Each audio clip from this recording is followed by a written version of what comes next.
Picture Marcus. He's 38 years old, sitting at his kitchen table on a Tuesday night with his laptop open and a spreadsheet he made himself because he couldn't sleep. He's been trying to figure out if he's doing enough. He has a 401k. He contributes just enough to get the employer match. He has a savings account with about $4,000 in it that he hasn't touched since last spring.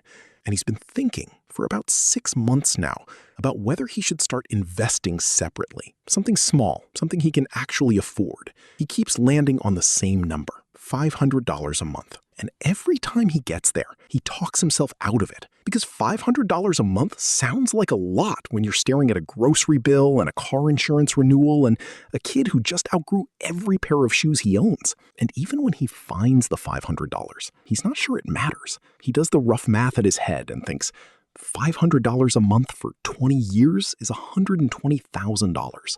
That's not retirement money. That's a decent used car. So he closes the laptop, goes to bed, and the $500 stays where it was. Here's what Marcus doesn't know. And here's what most people sitting in that exact same chair on that exact same Tuesday night don't know either. The number he calculated is wrong. Not slightly wrong. Not rounding error wrong. The real number is almost 3 times what he thinks it is. And the difference between those two numbers is the entire argument for why you're still watching this video. My name is Bill, and today we are going to find out exactly what $500 a month actually turns into over 20 years. The real number, the math behind it, the variables that change it, and the places that $500 is probably disappearing to right now instead. Let's get into it. Let's start with the number Marcus calculated, because he's not wrong about the contribution part. $500 a month for 20 years is $120,000 out of your own pocket. That's real money. That's discipline. That's 240 monthly transfers where you chose the future version of yourself over the present version. That part is correct. What Marcus missed is what happens to the money while it's sitting there. If you invest $500 every month for 20 years in a diversified index fund earning a 7% average annual return, which is a conservative estimate based on the historical average of the S&P 500 after inflation, you don't end up with $120,000. You end up with $260,463. That's not a typo. That's not some optimistic best-case scenario built on crypto moonshots and lottery tickets. That's boring, plain, put it in an index fund and forget about it math. At a rate the market has historically delivered more often than not over 20-year windows. You put in $120,000. The market hands you back an additional $140,463, more than you contributed, just for being patient. And if you use an 8% return, which is closer to the S&P 500's long-run nominal average before inflation adjustments, that number climbs to $294,510. At 9%, you're looking at $336,776. Now, I know what some of you are thinking. Nick, the market doesn't return 7% every single year. You're right, it doesn't. Some years it's up 26%. Some years it's down 19%. The whole thing looks like a heart monitor for someone who just drank 6 espressos. But here's the thing about time. 20 years is long enough for all of those swings to average out. Long enough for the good years to bury the bad ones. Every 20-year period in the history of the S&P 500 has produced a positive return. Every single one. The math isn't a guarantee, but it's the closest thing to one that doesn't involve a government insurance program. So let's use the conservative number, $260,000, because I'd rather you be pleasantly surprised than bitterly disappointed. Marcus thought he was building a decent used car. He was actually building a down payment on financial independence. He just didn't know it yet because nobody ever showed him the second number. Here's where I need to slow down for a second, because the math is doing something specific that most people never learn about in school. And once you see it, you cannot unsee it. It's called compound interest. You've probably heard the term. You probably even know the rough definition. But knowing what it's called and actually understanding what it does to your money are two completely different things. Here's the simplest way I can explain it. In year 1, you invest $500 a month. You earn returns on that money. In year 2, you earn returns on the original money plus the returns from year 1. In year 3, you earn returns on all of that. The base keeps growing, not just because you're adding to it, but because the growth itself starts growing. Think about a snowball rolling down a hill. At the top, you've got a fist-sized lump of snow. It's picking up a little more snow with every rotation, but it's moving slowly and the additions are small. But halfway down the hill, something shifts. The snowball is bigger now, which means more surface area, which means more snow sticking with every roll, which means it's growing faster per rotation than it did at the top. By the time it reaches the bottom, it's enormous. Not because it was rolling faster, because it had more to work with. Your $500 a month is the push at the top of the hill. Compound interest is the hill. Now, here's the part that surprises people when they actually look at the numbers broken down by decade. In the first 10 years of Marcus's $500 monthly investment at 7%, he contributes $60,000 of his own money and ends up with about $86,000. The market added roughly $26,000. Meaningful, but not jaw-dropping. He's doing most of the heavy lifting himself. In the second 10 years, something changes. He still contributes another $60,000 of his own money, but the market adds another $174,000. Not $26,000, $174,000 in the second decade alone on the same $500 monthly contribution. The math didn't change. The return rate didn't change. What changed is that the snowball got bigger. And by year 20, the snowball is doing far more work than Marcus is. There's a specific moment in every long-term investment where the returns you earn in a single year start exceeding the new money you're putting in. For someone investing $500 a month at 7%, that crossover point happens somewhere around year 16. After that, the portfolio is essentially growing itself faster than you can manually feed it. You're still contributing, but the market is outpacing you. That is the moment most people never reach because they didn't start, or they started and stopped, or they never believed $500 was worth bothering with. Now, let's talk about the variables, because $500 a month for 20 years at 7% is one scenario. Life is not one scenario. Variable 1, age. The single most powerful lever in this entire equation is not how much you invest. It's when you start. Let me show you what I mean. Marcus is 38. If he starts today and invests $500 a month until he's 58, he has $260,000 at a 7% return.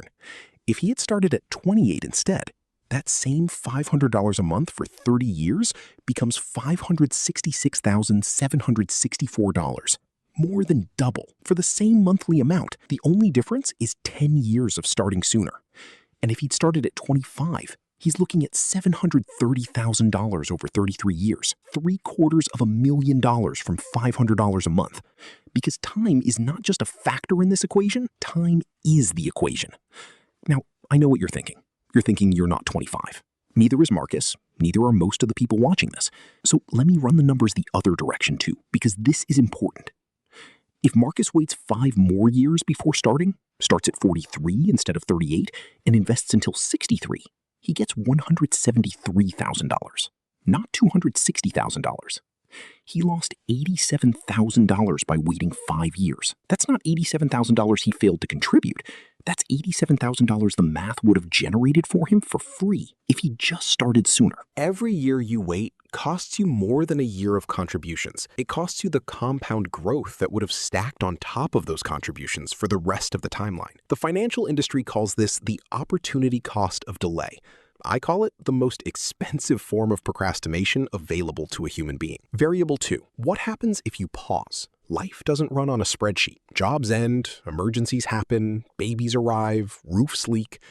What happens to Marcus's $260,000 outcome if he has to pause investing for 2 years somewhere in the middle? If he pauses from year 8 to year 10, contributes nothing during that window, and then restarts, he ends up with roughly $226,000. He lost about $34,000 from a 2-year pause in the middle of his timeline. The damage is real, but it's survivable. The portfolio he built before the pause kept compounding during it. The money didn't freeze. It just didn't get any new deposits. The lesson here is not that pausing is fine. The lesson is that restarting matters more than the pause itself.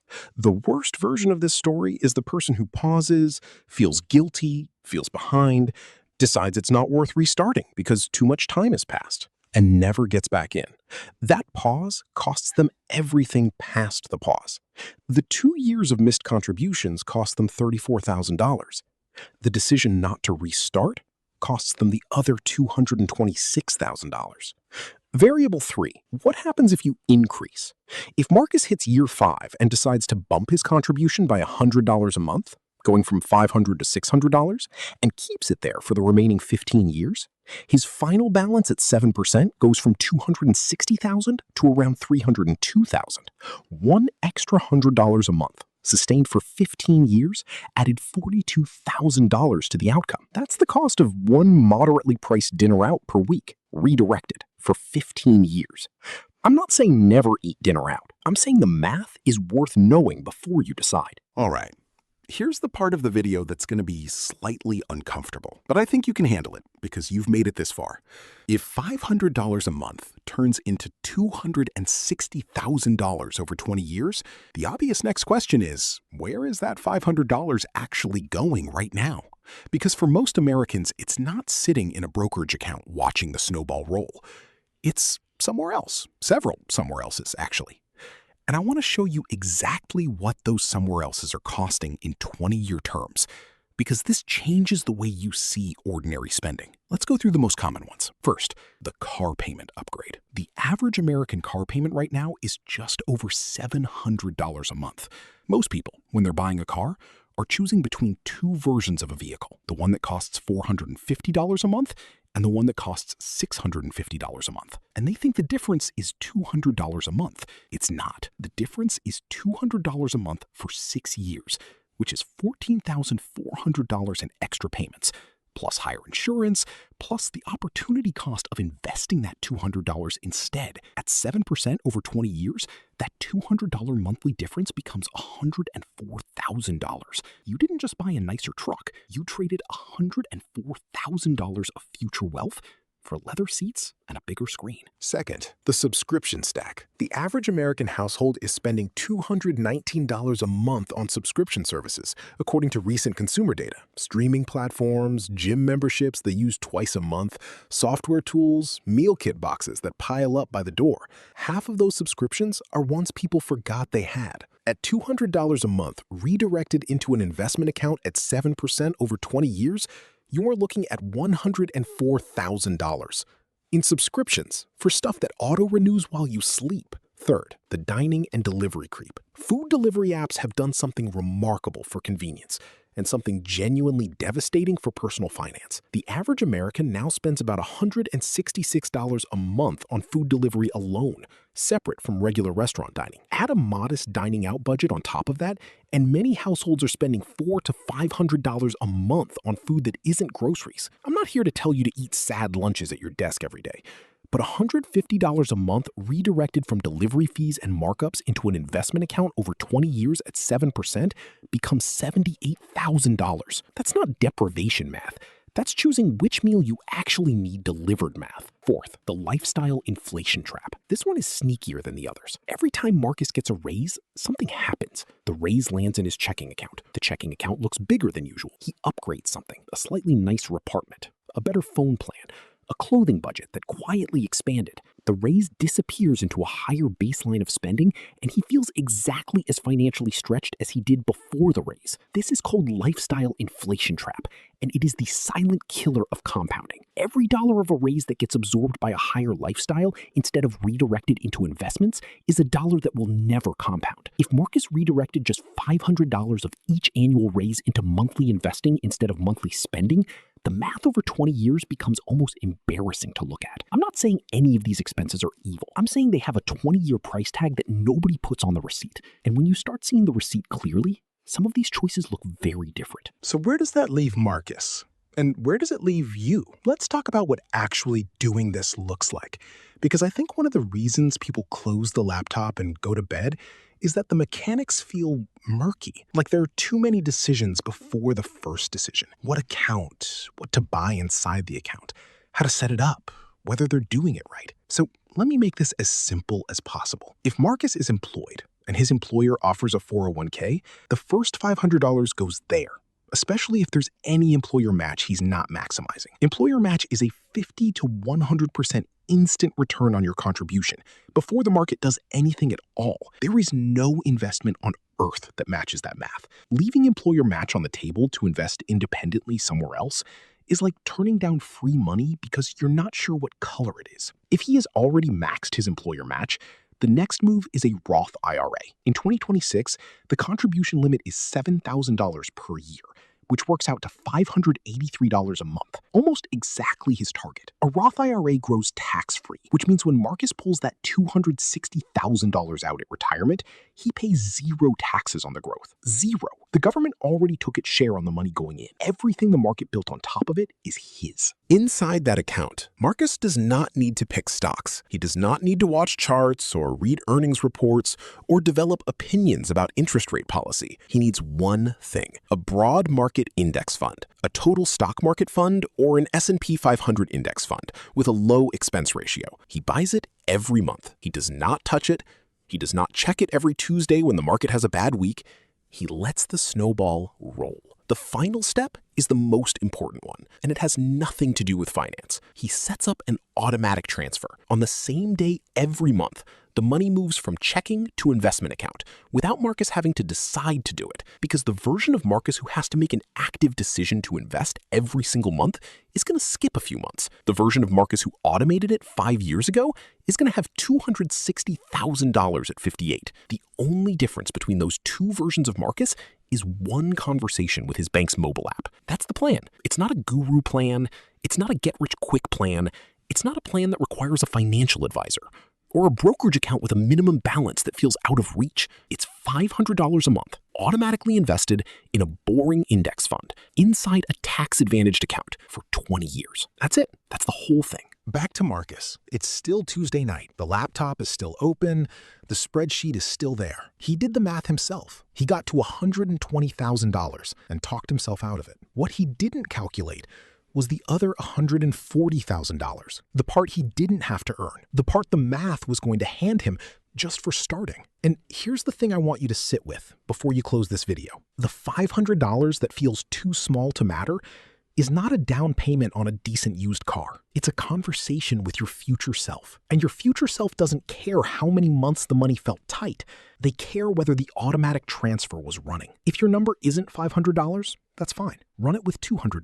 Run it with $300. The math scales. $100 a month for 20 years at 7% is $52,000. That's not nothing. That's a year of living expenses for a lot of people, built on what most people spend on impulse purchases and forgotten subscriptions. Start with the number you can actually do without breaking your budget. Automate it. Increase it when you can. And remember that the version of this story where you do nothing because the amount feels small is the most expensive version of all. The laptop is open. The math is right there. This time, don't close it.